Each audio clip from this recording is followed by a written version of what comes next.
Vamos a hablar de qué comenzó en Navidad.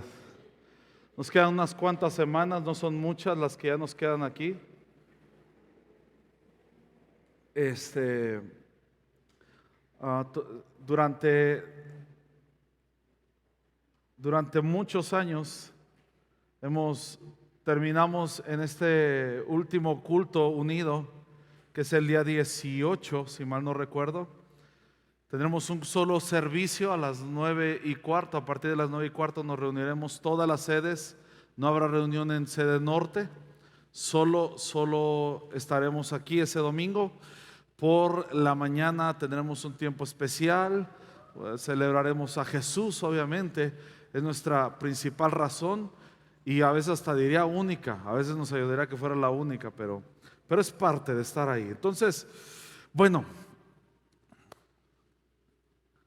Lo que comenzó en Navidad. Ustedes saben que si quiere abrir Lucas capítulo 1, perdón.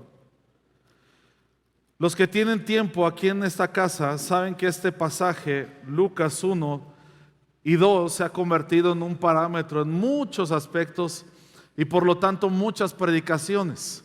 Y hemos tenido constantes enseñanzas a partir de este pasaje de Lucas 1. Por eso nos es familiar y es muy común para nosotros estos pasajes, pero no dejan de ser especiales. Y eso que cada vez que lo tomamos aprendemos algo nuevo, nos enseña que Dios, no es que aprendamos algo nuevo, lo dije mal, es que Dios nos quiere hablar día a día. Y aunque ya lo haya leído 10 veces el mismo día, Dios tiene algo que hablarme todo el tiempo. Siempre Él quiere hablarnos. Y cuando estaba leyendo otra vez, pensando en estos días, leyendo Lucas 1 otra vez, Zacarías, Elizabeth no pueden tener hijos, viene un ángel, se les presenta durante la oración, sucede este milagro de Juan el Bautista, aparece este niño que venía consagrado para Dios y preparar el camino del Señor. Zacarías se queda mudo por su ausencia de fe, oraciones respondidas después de años, y todo esto que hemos hablado. Estos días leyendo, observando ahí, comencé a ver algo en específico que nos ayuda a entender lo que sucede cuando Jesús llega a nuestras vidas. Diga conmigo, cuando Jesús llega a nuestras vidas. Y eso es lo que comienza a suceder aquí. No comienza a suceder todo por Juan el Bautista. Juan el Bautista llega por causa de Jesús. Vamos a hablar acerca de la primera Navidad. Vuelve a decir al lado, feliz Navidad. Y feliz Navidad es todo el año en esta casa, en esta familia. Todo el tiempo. No es una fecha, es un motivo, es una razón, el nacimiento de Jesús. Y cuando Dios desciende, cuando Dios nace, encarna y viene en pañales, comienza a suceder todos los aspectos de las esferas de la vida, y todos los aspectos de la vida comienzan a enfocarse en la persona de Jesús. Por ejemplo, unos reyes de cierta nación vienen camino a Belén porque han visto una estrella la cual pertenece a un rey. Y ellos se juntan a Herodes, que era otro gobernante, y juntos están hablando. Imagínate una reunión específicamente para hablar acerca del rey.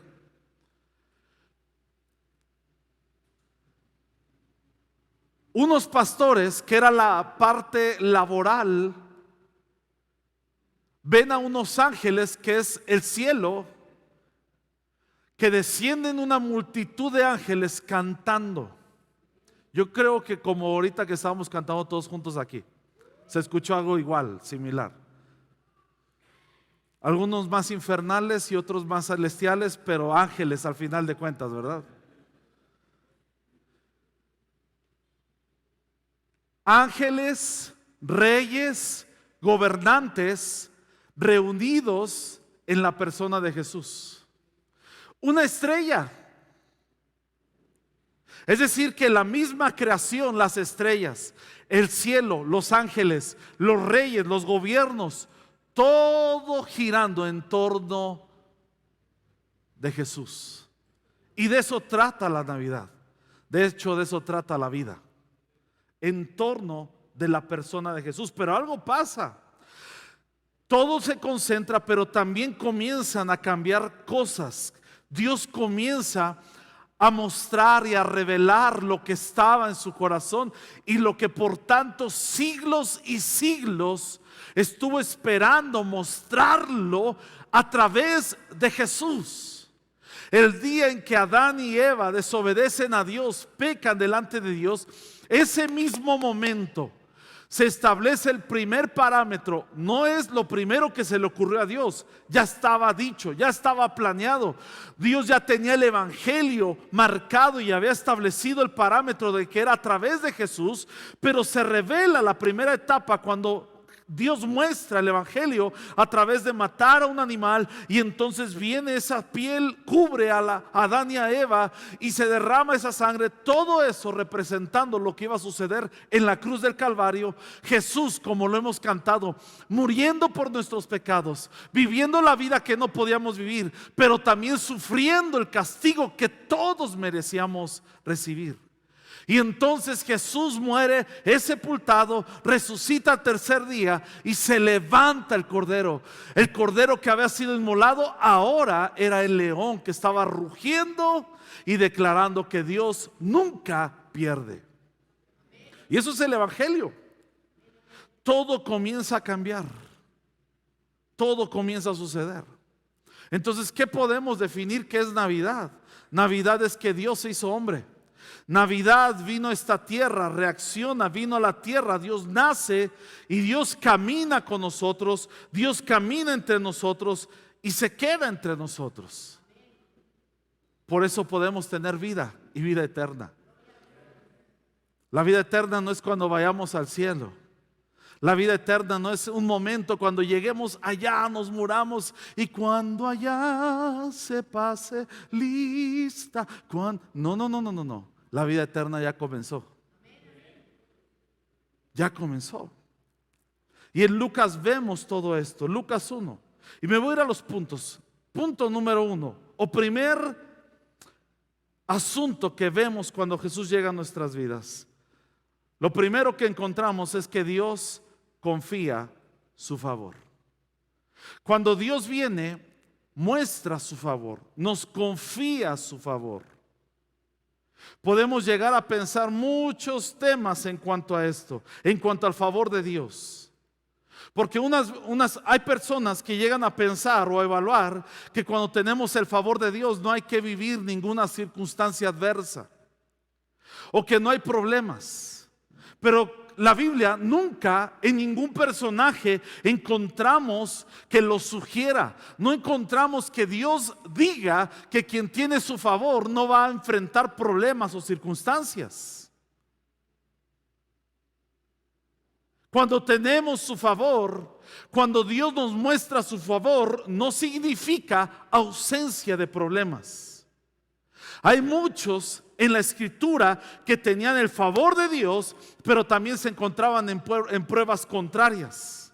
Muchos ejemplos, muchos. Desde Esther, desde José, Daniel. Daniel era un hombre que estaba con el favor de Dios junto a sus amigos, pero dice que eran unos jóvenes los cuales habían sido traídos, capturados de su tierra y traídos a Babilonia para ser presos, ser cautivos, esclavos. Pero dice en uno de los pasajes, pero ellos contaban con el favor de Dios. Y eso me encanta porque en la primera Navidad, en el primer momento cuando Jesús viene a la tierra, viene en medio de una de las temporadas más oscuras que el planeta ha tenido. Por cerca de 400 años, Dios no había hablado absolutamente nada. No había habido ni una sola manifestación de su espíritu en la tierra. En medio de una temporada donde su propio pueblo estaba bajo el imperio romano, donde las mujeres eran esclavizadas y eran tratadas como casi nada, donde los niños, su pronóstico de vida duraba hasta los 11 años de edad. Todos estos márgenes sociales o estas características sociales que eran contrarias, Jesús viene en medio de ello y muestra su favor. Y no sé si a ti te ha pasado algo similar, pero en los días más oscuros quizás es donde brille más su favor en nuestras vidas. Lucas 1:28 dice esto: el ángel se acercó a ella, a María, y le dijo: te saludo, tú que has recibido el favor de Dios, el Señor está ¿qué? Contigo. Lo primero que se le dice es: tú que has recibido el favor de Dios, el Señor está contigo. Cuando Dios viene y muestra su favor, nos confía su favor, nos está diciendo: yo estaré contigo. Y no importa qué circunstancia estemos, no importa en qué situación estemos, el Señor está con nosotros. Ahora, ¿qué significa? ¿Cómo podemos definir favor? ¿Qué es favor? O sea, tú que has recibido el favor de Dios, ¿qué recibí? Una de las expresiones que se encuentran en ese pasaje es esta: ha sido el depósito de la bondad de Dios.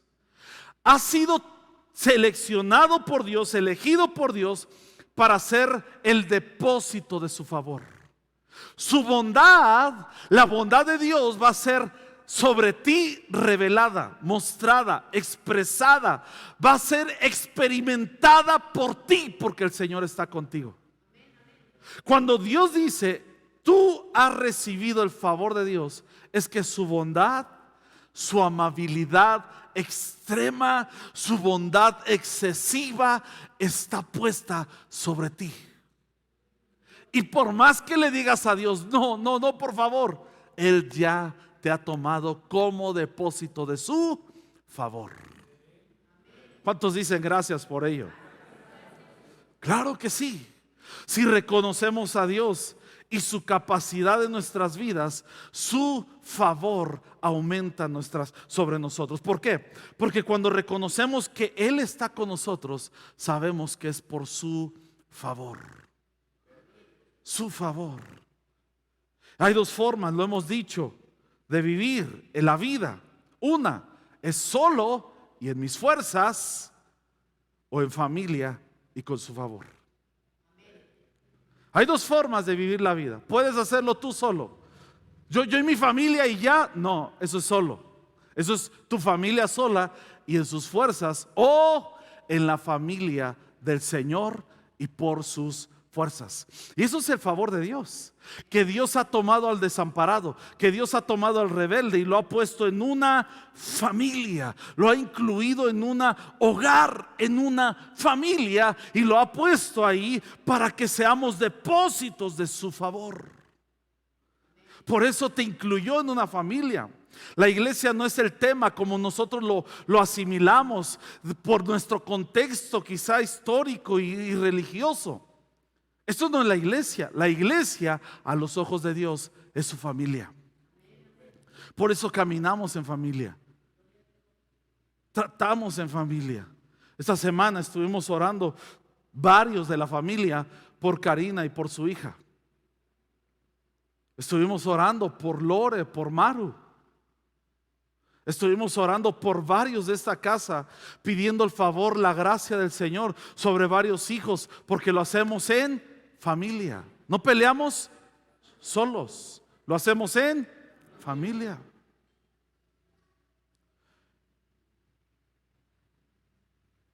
Cuando la orfandad se ha apropiado de nuestro corazón, la ilegitimidad es la que configura nuestros pensamientos. Nosotros tenemos un concepto de iglesia solamente en un contexto religioso, como antiguamente, o antiguo, de la manera antigua en la que lo teníamos. Pero cuando tenemos una realidad de su favor sobre nosotros, que nos ha incluido en su familia y que su bondad extraordinaria ha sido derramada para experimentarla, vivimos agradecidos. Difícilmente veremos los cuidados, la protección, el resguardo como asuntos que nos amenazan. ¿Por qué? Porque hemos recibido su favor. Principios del reino son naturales en nosotros, porque ahora hemos sido trasladados del reino de las tinieblas al reino de su amado Hijo. Y principios como vivir dependiendo de la ayuda, del resguardo de Dios en la familia, en su familia, no son propios. Que por lo tanto no vivimos en la autodefensa. Tenemos un Padre que nos defiende. No vivimos como personas que están lejos, que viven en la autopromoción, que viven en la anarquía y querer yo enviarme y yo hacer y yo. No. Vivimos en familia y con su favor.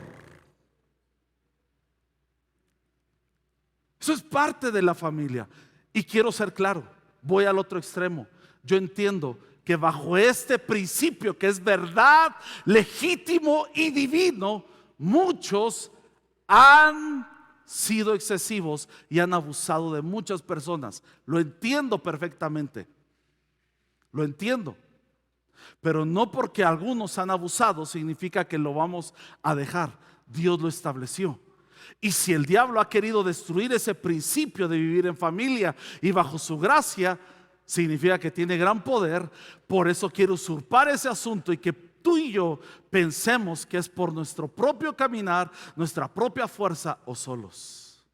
Dile al lado, dile, no vivas solito. Dile al del otro lado, dile, gusanito. Dile al de atrás, dile, no vivas solito, gusanito.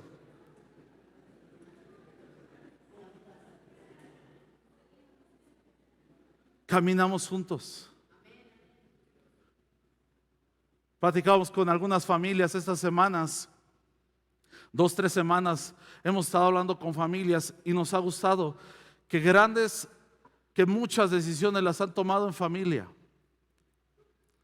Platican, lo conversan, eso enseña a los hijos, eso enseña a todos cómo tomar decisiones. Y aun como han tomado decisiones familiares, no lo han dejado solo en yo y mi familia muégano, yo y mi familia, diría el pastor, muégano o operación caparazón. Algo sucede y pum, en el caparazón todos. No. Deciden y lo traen a consejo. ¿A quiénes? A mí. Familia, somos más de 300 personas en la iglesia. No sé cuántas familias seamos. Aunque me juntara con una persona por día, no alcanzaríamos. Pero hay muchos sabios, correctos, llenos de fe, llenos de la palabra, llenos de consejo en toda la familia, que podemos preguntar. Oye, como familia tomamos esta decisión. ¿Qué piensas? ¿Qué opinas? ¿Qué consideras? Porque no es solos y en sus fuerzas, aunque es decisión, es en familia y con su favor. Salmo 119, verso 68 dice así: tú eres bueno y haces únicamente el bien. Dígalo fuerte conmigo: tú eres bueno y haces únicamente el bien. Ahora con manos alzadas diga conmigo: Señor, yo soy un objeto de tu gracia. Di conmigo: sobre mí tu bondad se expresará, porque tú eres bueno y haces únicamente el bien. Fuerte, diga conmigo: gracias por tu favor sobre mi vida. Amén. Amén. A veces su bondad y el bien de Dios, yo te diría esto, no sé si es general, pero yo a veces lo veo directamente de Él, pero más lo he visto a través de otros. Su bondad y el bien de Dios lo he visto revelado a mi vida más a través de otros. Y cuando yo pienso que no necesito de otros, Es cuando comienza a elevarse y a hacer como a hervir dentro de mí ese orgullo, decir, pues Dios me ama a mí, Dios me bendice a mí, yo soy con lo bueno y listo, y con eso, y me quedo limitado a toda la excesiva bondad que Dios quiere mostrar sobre mi vida para que la experimente. Sí, hay algo de su favor y bondad, pero hasta que voy con otros y estoy conectado con otros, puedo percibir todo lo que directa o indirectamente Dios quiere mostrar sobre mi vida. Y ahí es donde me doy cuenta que muchas veces nuestra mirada puede ser corta, porque lo vemos tan directo, su bondad y su bien, que a veces podemos fallar cuando Dios quiere mostrar su gracia en múltiples formas. Dice un versículo que Dios ha expresado su gracia. Hay una multiforme gracia manifestada hacia todos en nuestras vidas. Así que Él lo va a hacer. Su favor lo va a expresar a través directamente, pero muchas veces también de forma indirecta. Palabras, ánimo, a veces una simple llamada, a veces el vernos, a veces solamente estar juntos, sonreír, a veces comer juntos. Todo eso son formas de experimentar el favor de Dios. Número 2, cuando Dios viene, remueve el miedo. Cuando Dios viene a nuestras vidas, arranca, disipa el miedo, quita los temores. Y yo sé, somos mexicanos. ¿Quién le tenía miedo a Argentina en el partido? Nadie, ¿verdad? Sí le tenían, perdón. Entonces, no, que vengan los argentinos, vamos a ganar. Y que vengan los árabes y les íbamos a ganar. Y no había miedo. ¿Quién dijo miedo? Pero siendo conscientes y hablando en familia, por cierto, tenemos que ser sinceros en que hay miedos en nuestro interior. Que muchas, ¿quién no tenía miedo al casarse? Bueno, sé que hay alguno que otro que no, ¿verdad? Pero enfrentar la vida, el primer día de clases, el primer día de escuela, el primer día en el trabajo, el primer día en todos los asuntos, hay miedo, hay temor. Por eso cuando viene el ángel le dice en Lucas 1:28, Gabriel se le apareció y le dijo: saludos, mujer favorecida, el Señor ¿qué? Está contigo. Verso 29, confusa y perturbada, María trató de pensar lo que el ángel quería decir. Verso 30, ¿qué le dijo? No tengas miedo. No tengas miedo. ¿Por qué? Porque has hallado el favor de Dios. Puedo ver cómo Dios nos está diciendo esto mismo, familia. No tengas miedo. No tengas miedo. No tengas miedo. Pero a la vez escucho resonar con fuerza porque has hallado el favor de Dios. El Señor está contigo. No tengas miedo. Has hallado su favor.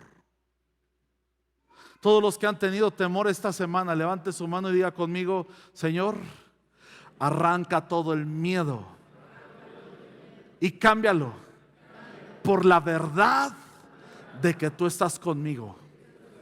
Amén. No tengas miedo. El Señor está contigo. Encontré unos parámetros, unas estadísticas, y se dice que el 57% de las personas, más de la mitad, que tienen menos de 35 años de edad, viven con miedo. ¿Alguien menor de 35 años de edad? El porcentaje es que de los que estamos aquí, la mitad y un poco más vive con algo de miedo en su corazón, con ciertos tipos de ansiedades, con ciertos tipos de criterios. Pero hoy Dios dice que Él se acerca y disipa el miedo. Que el 60%, casi el 60%, viva con miedo no significa que sea normal. Significa que hay un 60% que necesitan escuchar esto, que Dios se está acercando a sus vidas y que Él disipa el miedo. Siempre en la Biblia que buscamos momentos donde Dios se acercó a un Gedeón, se acercó a tantos, siempre Dios les disipó el miedo. Josué, no temas, esfuérzate y sé valiente. Isaías está ahí, le dice el Señor, no temas, yo estaré contigo. Jeremías diciendo, yo no lo voy a hacer, yo no voy a librar, yo no voy a poder. Jeremías, no temas, ve y habla, que yo hablaré a través de tus palabras. No tengas miedo, no tengas miedo. Lucas 2, verso 14, dice en esta versión que llegaron los ángeles. ¿Y cuál fue la primera declaración de los voceros de Dios? Gloria a Dios en las alturas y paz en la tierra. ¿A quiénes? A nosotros.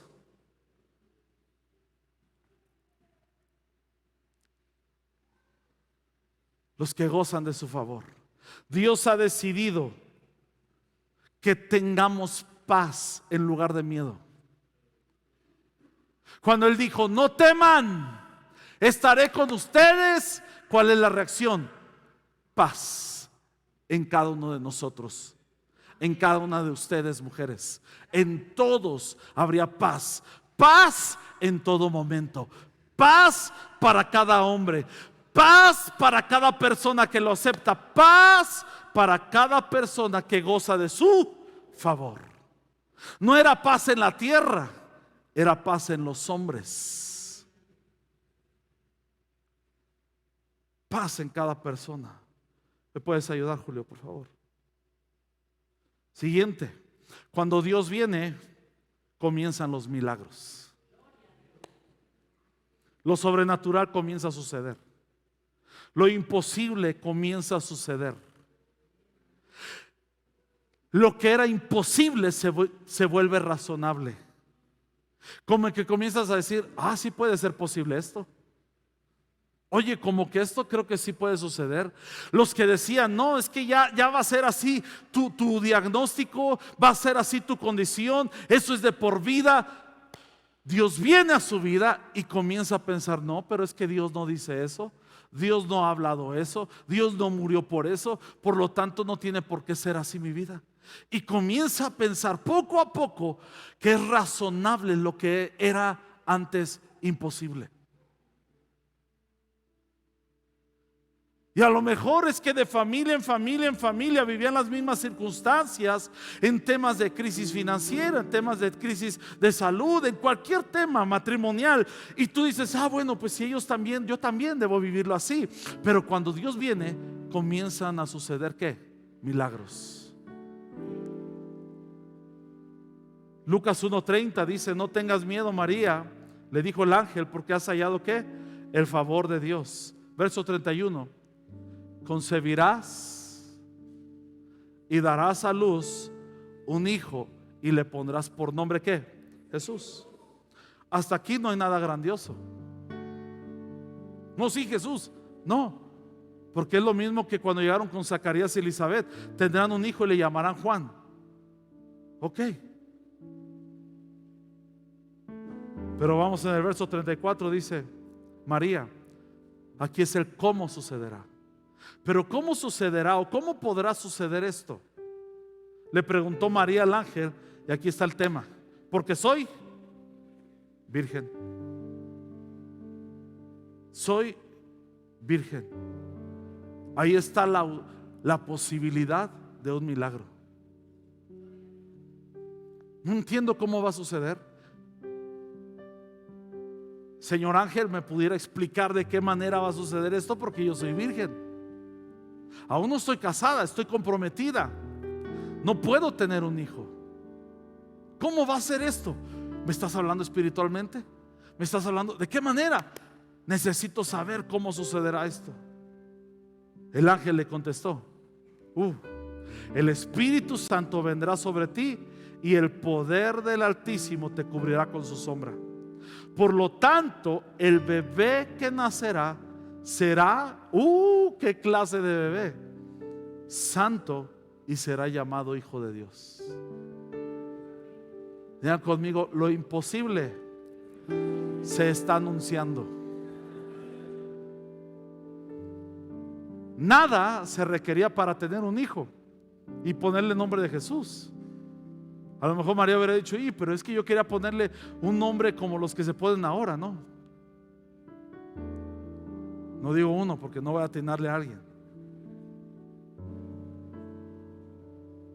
Quizá era lo más complicado, pero cuando María dice, pero aquí hay algo imposible, soy virgen. Y el ángel dice, tranquila, allá arriba imposible no existe.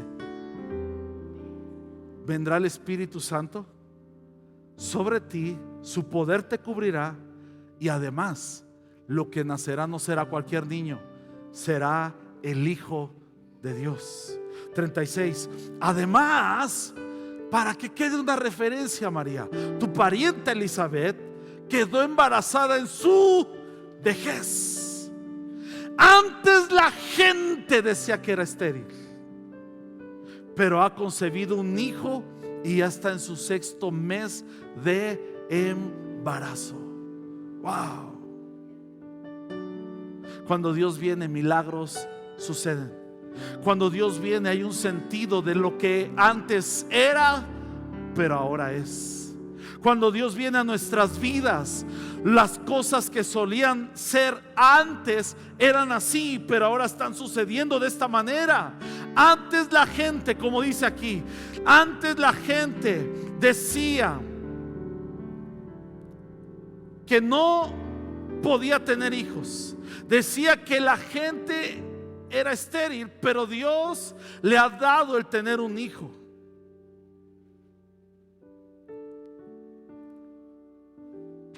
Y eso pasa en nuestras vidas. Yo estaba en esta situación, yo era tal persona, yo tenía estos hábitos, yo tenía esta estructura, pero Dios vino y ahora todo es nuevo. Las cosas viejas han pasado. Toda mi vida está siendo reformada y está siendo hecha nueva. Tú no puedes, y permítemelo decírtelo así como tu pastor, tú no puedes seguir siendo la misma persona ni de ayer, mucho menos la de hace 8 días. Dios todos los días está haciendo algo nuevo en nosotros.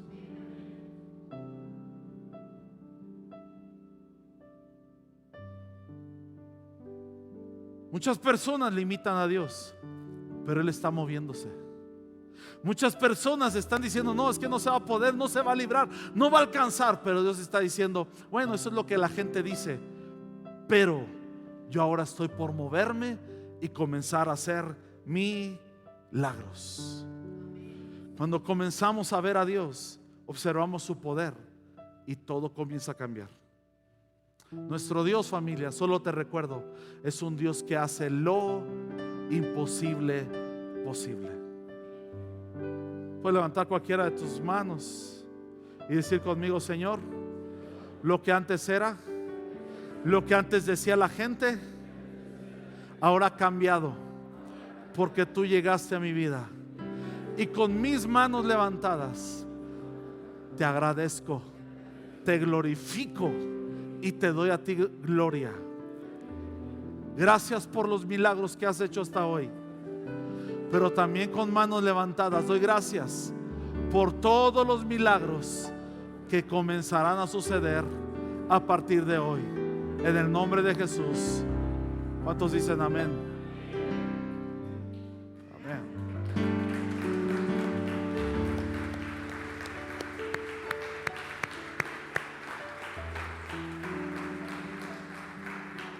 Lucas 1, 36, 37 dice, tu prima Isabel, estamos leyendo el mismo pasaje en otra versión. Tu prima Isabel, aunque ya es muy vieja, perdón mujeres, así dice aquí, ¿ok? No me gusta esa expresión, pero así dice. Ya es muy vieja, no solo vieja, muy vieja, también va a tener un hijo. La gente pensaba que ella nunca podría tener hijos, pero María hace 6 meses que ya está embarazada. Acá entre nos, solo tú y yo. Elizabeth está embarazada. 37, léalo conmigo fuerte. Eso demuestra que para Dios, ¿qué? ¿Cuánto es posible para Dios? Amén. ¿Qué significa Navidad para nosotros? Que Dios mostró su favor, que Dios está haciendo milagros en medio nuestro, que Dios disipa el temor entre nosotros.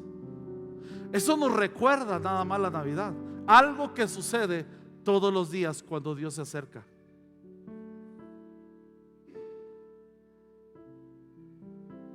Cuando Dios se acerca, muestra su favor, disipa el temor y le anuncia lo natural, que lo sobrenatural está llegando. Eso pasa. Número 4, y termino aquí. Son 10:37. Buen tiempo, ¿no? Dios hace milagros cuando se acerca. Estoy predicando en 37 minutos, creo. Cuando Dios se acerca, se vuelve nuestra plena confianza. María tenía dos opciones. Está escuchando algo completa y absolutamente inimaginable.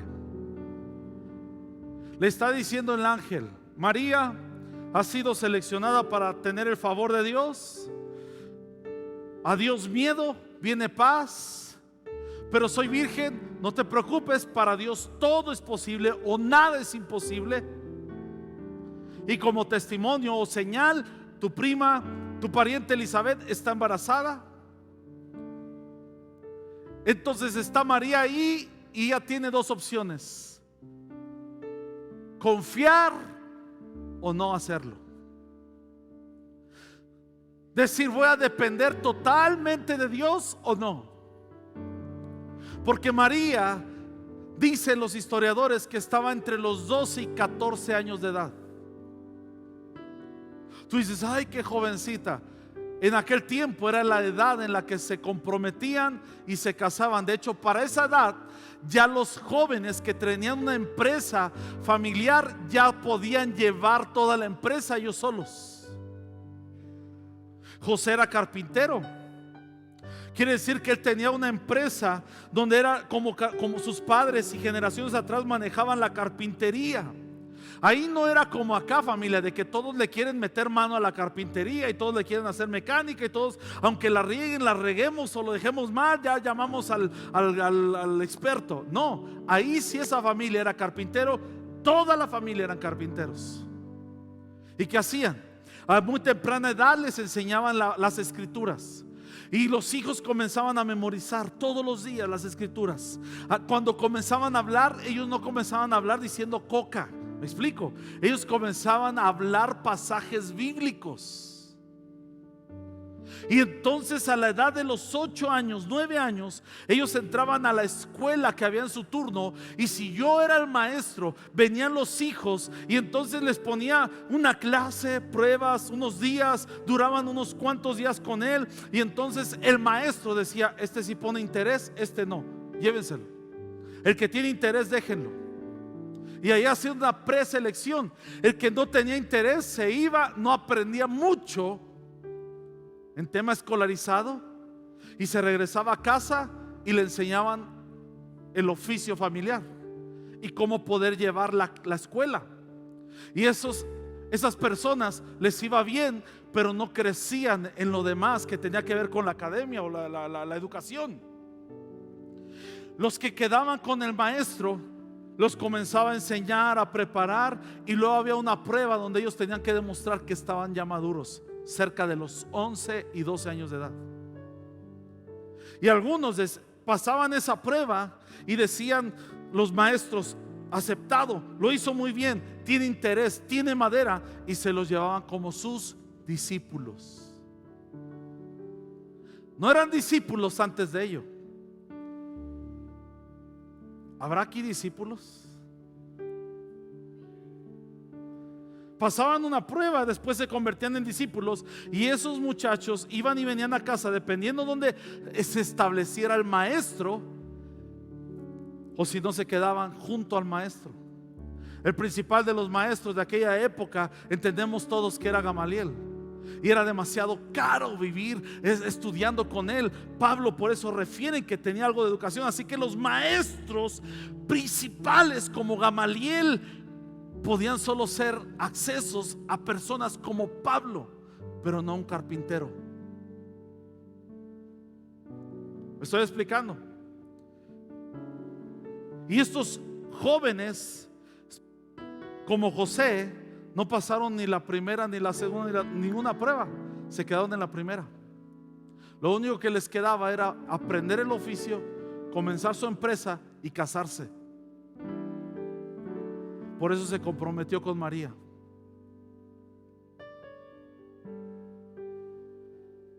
Una chica de 12 a 14 años, le están diciendo desde el cielo: serás madre por obra del Espíritu Santo.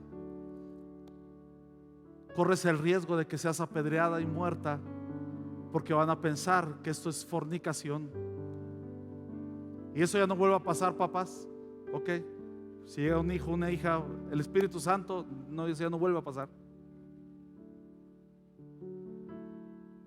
Y esta mujer, o mejor dicho, esta niña,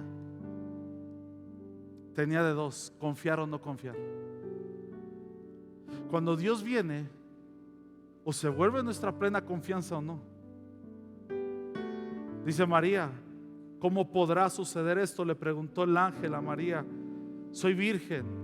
El ángel le contestó: el Espíritu Santo vendrá sobre ti y el poder del Altísimo te cubrirá con su sombra. Por lo tanto, el bebé que nacerá será santo y será llamado ¿qué? Hijo de Dios. Yo hago una pregunta: ¿cómo puedes entender esto?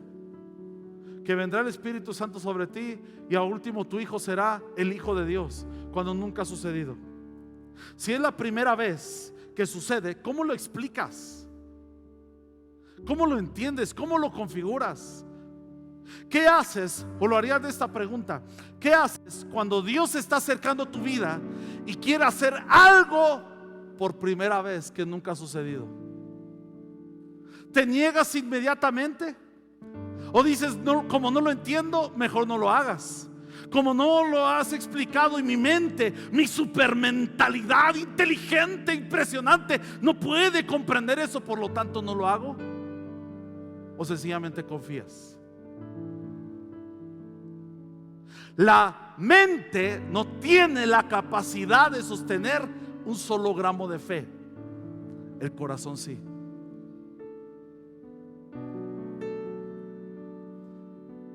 Como una niña de 12, 14 años se le está diciendo: vas a quedar embarazada por Dios mismo.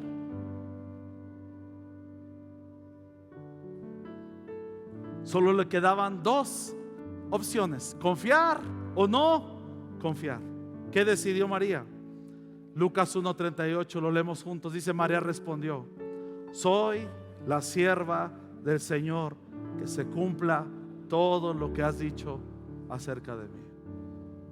No lo entiendo, no sé cómo va a ser esto. El único concepto que yo tengo de cómo hacer un hijo, la abejita, el abejito, y no lo entiendo, pero te creo. Soy tu siervo, que se cumpla sobre mí lo que tú has dicho.